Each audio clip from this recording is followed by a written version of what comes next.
Hello.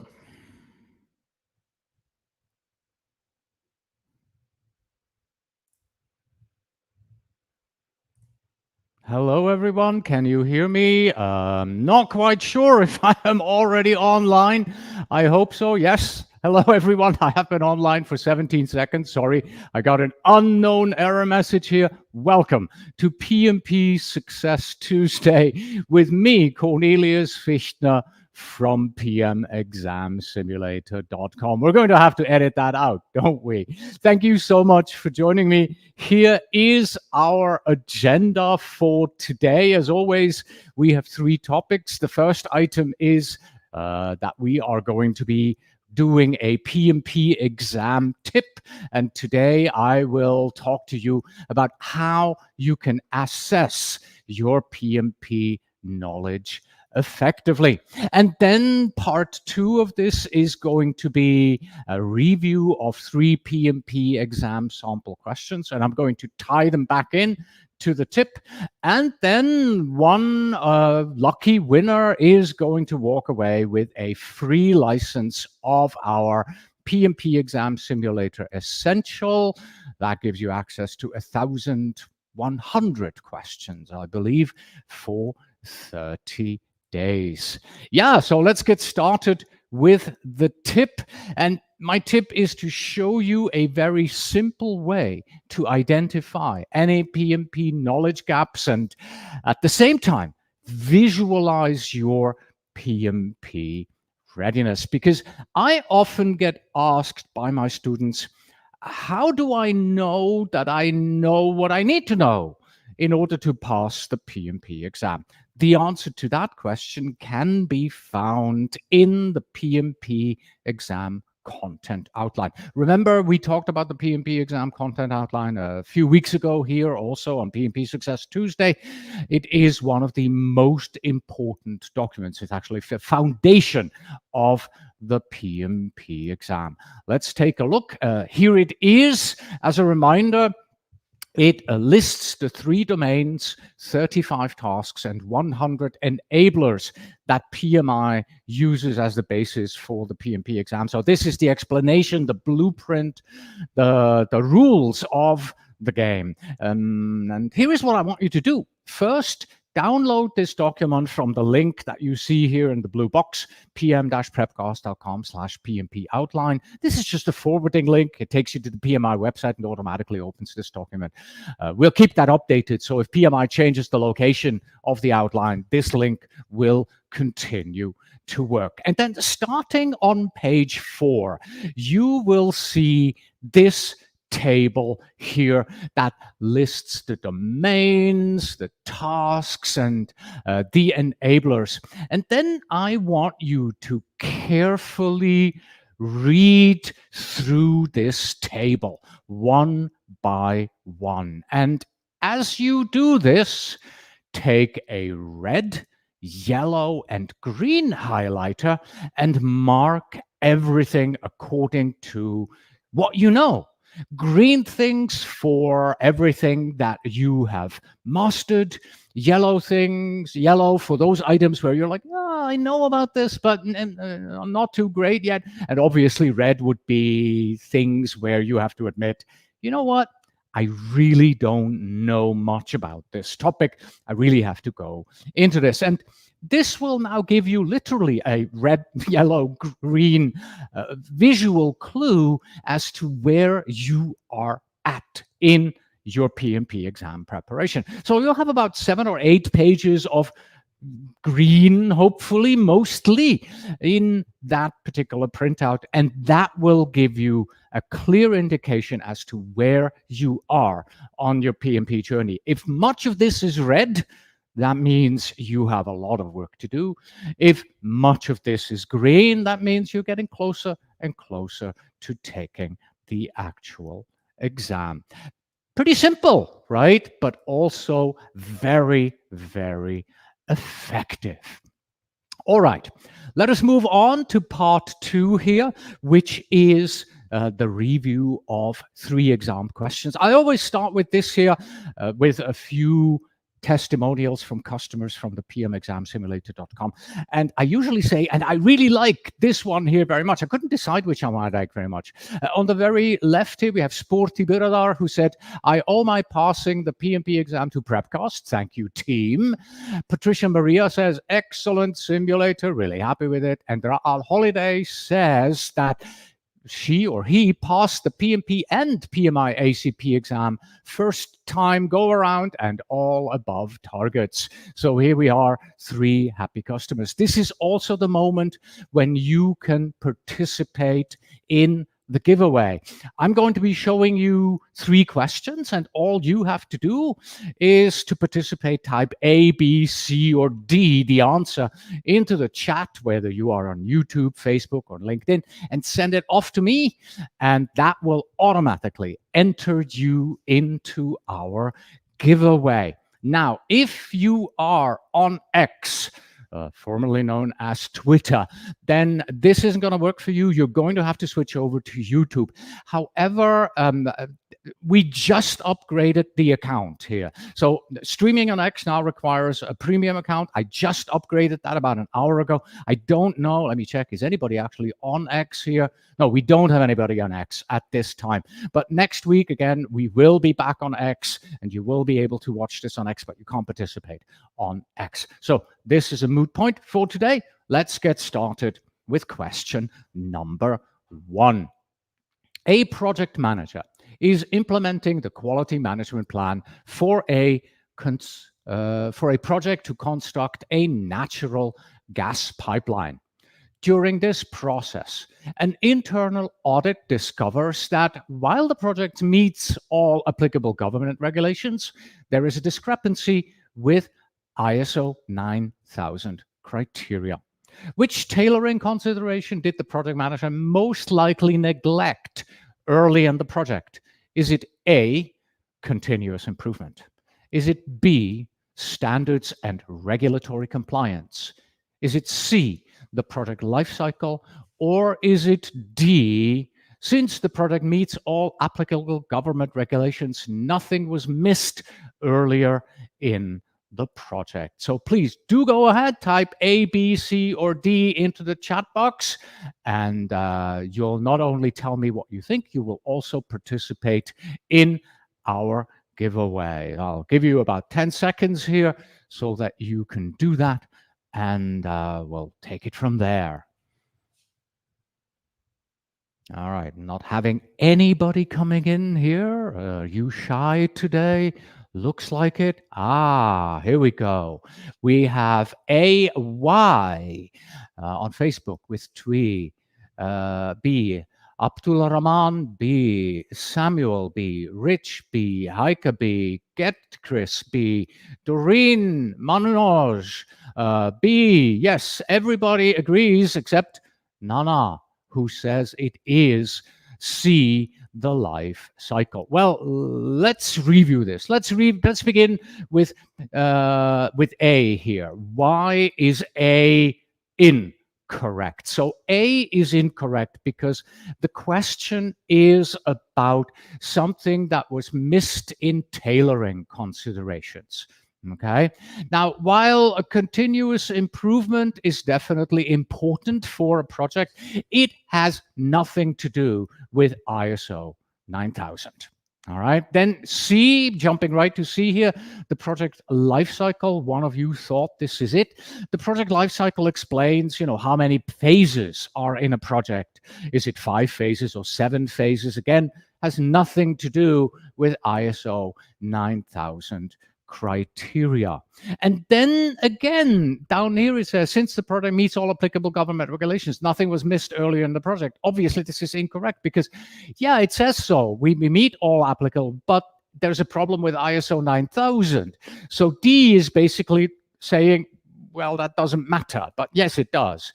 So the correct answer, the most likely answer here is B, standards and regulatory compliance. Yeah, not required by law, ISO 9000, but many companies do require ISO 9000 as a standard and regulatory compliance to be used on their projects. So that means B is correct, standards and regulatory compliance. And now let me go ahead and let me relate that back to our tip.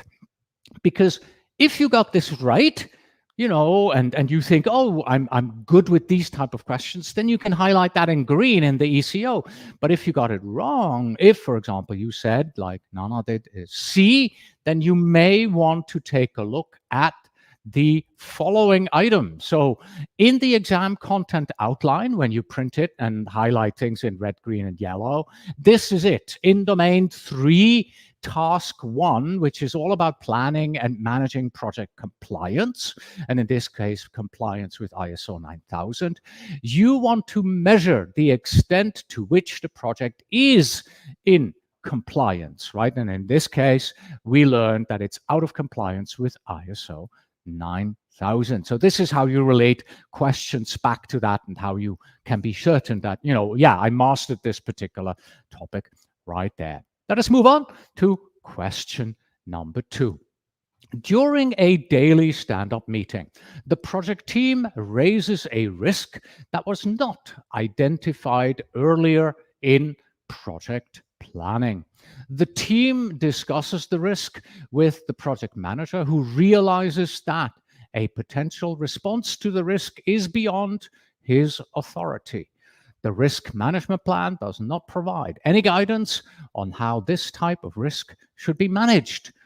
What is the project manager's best strategy to deal with this risk? Is it A, capture the risk in the project risk register and develop the appropriate risk response?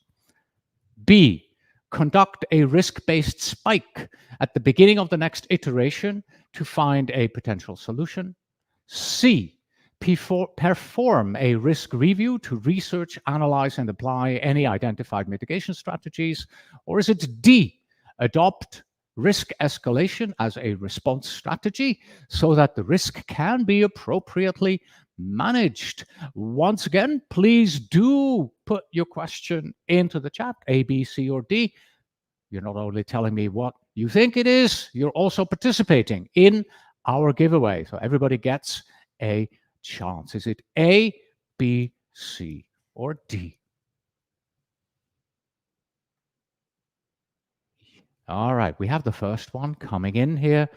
AY here is A. Then we have Manoj with D. Rich is A. We have a D here from Abdullah Rahman. Get to Chris, a C. We have a D. We have an A. So we have a little bit of everything here. So let's take a look at these 4 answers. We're starting at the top. Okay. Now, this is often the correct answer. Capture the risk, document the risk, put it into the risk register. Okay. This would have been correct if the question had been, what is the first thing the project manager should now do now that they have identified this risk?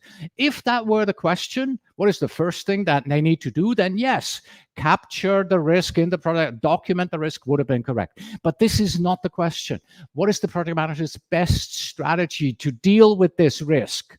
So we're looking for the strategy, one of those strategies that we have for positive and negative risks. And capturing it, documenting it is not one of the strategies.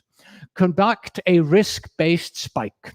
B is also incorrect because, well, the project manager has said the risk, it is beyond his authority right there. So if it's beyond my authority, I shouldn't be doing a risk-based spike because I'd be doing something that is outside of what I'm supposed to be doing, right?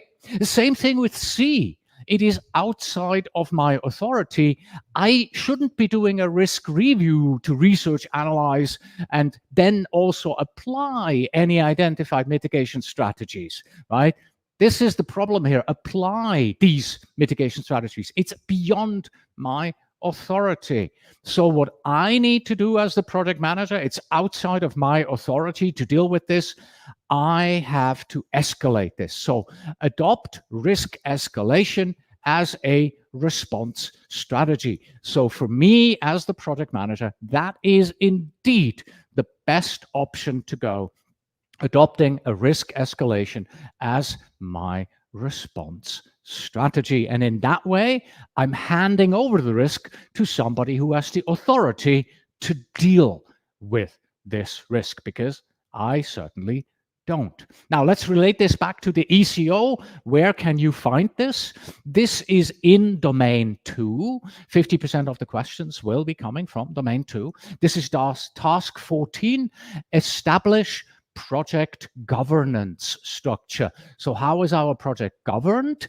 And define escalation paths and thresholds. And the threshold, we don't know about the threshold, but we know that, it's outside beyond my authority. So there is a threshold that was reached. And then, the escalation path was obviously defined, and I have to do that. I have to now initiate that escalation path as the project manager.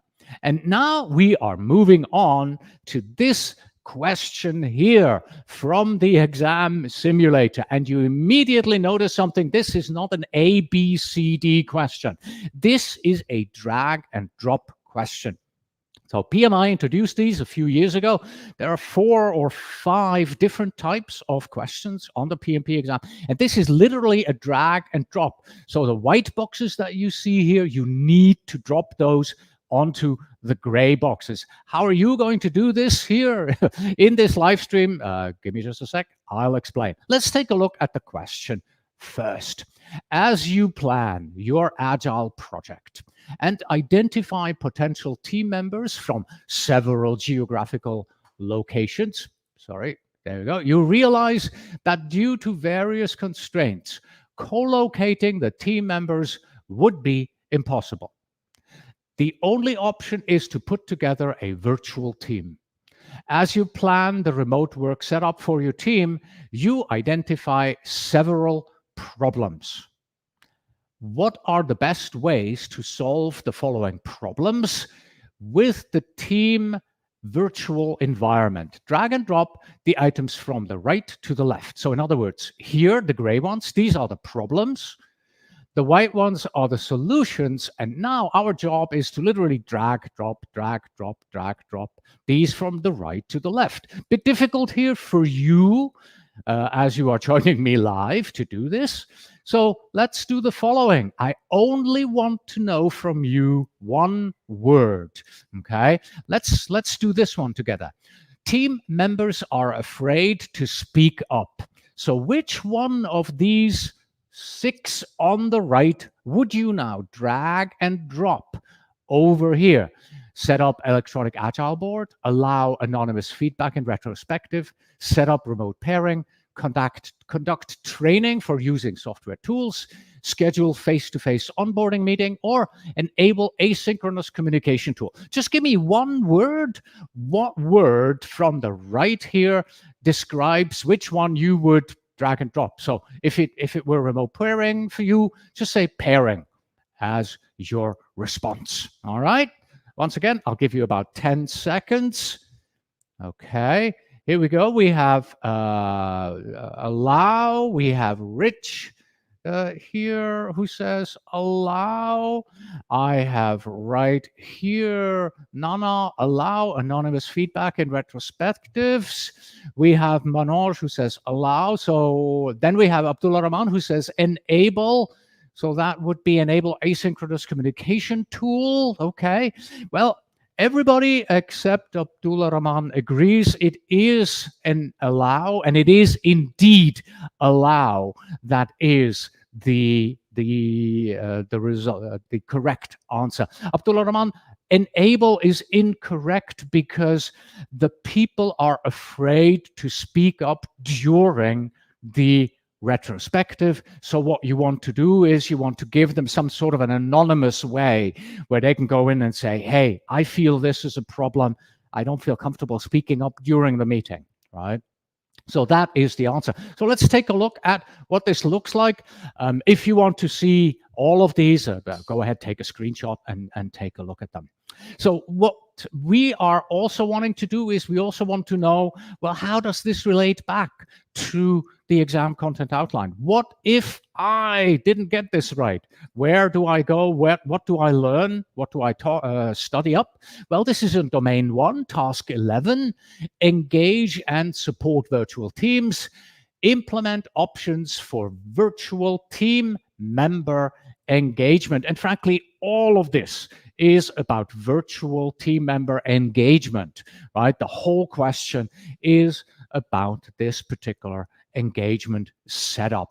Now, what we are going to start doing with next week's PMP Exam Success Tuesday, you can see I have the questions copy-pasted over into a PowerPoint deck. So starting next week, I am actually going to bring up the exam simulator, and we're going to answer these questions together live in the exam simulator. So we can have these drag and drop questions, and I can show you live how that is done. Maybe not next week with the drag and drop, but it will definitely be there. All right, so these were our 3 questions, and that means we have now come to the point where I'll show you once again our 3 wonderful customers who like our simulator, and we are going to find a winner. So let's do this. There we go. We have 12 people who have entered into the drawing, and let's hit the draw button here. Again, I'm also part of this, and let's see who is going to win it. Yes, I am the winner today. Wonderful. Excellent. Yeah, that's not going to work here for me, obviously. So let us, where is my cursor? There it is. Let us draw again. All right. Let's see. Who could it be now? It is me again. Wonderful. I'm in it twice. All right. This is completely unplanned. I love this. Whoa, wait. Wait. Now it broke. Now it broke. I have to do this again. I am so sorry, everybody. I have just broken this. So do me a favor. Type something into the chat. I am so sorry. I hit the wrong button there. Things are not going well today. First, I don't realize that I'm already live, and now I'm breaking this. Type something into the chat. Make sure that you are still subscribed. Anything you type in the chat, A, B, C, D, hello, wonderful, hey, yes, get Chris, that will get you back in, yes. And you can see there, yes, so hello, that will get you back in. Thank you. So I have 10, 11, and as soon as we have 12, there we go. We still have 11. All right, so one person, there we go. Let's draw this again. Apologies for that. All right, let's draw it again. I'm hitting it. And it's got to be me again, I promise you. We're going to have twice Cornelius winning again. And it is Abdullah Rahman. Okay. I am so happy that this time we have a real winner and not me as the winner. Wonderful. Abdullah Rahman, congratulations here on winning our prize. As always, if you would like to claim your prize, please go ahead and write to support@pm-prepcast.com within 1 week in order to claim your prize. If you didn't win, then yeah, don't worry. Instead, go to this URL here, pm-examsimulator.com/free, where you can sign up to a free 7-day subscription to our simulator. Yeah, and with that, we have come to the end of this PMP Success Tuesday. I'll see you again in a week for another PMP Success Tuesday when we'll be using the actual exam simulator, and I'll show you live how it works. Until next time.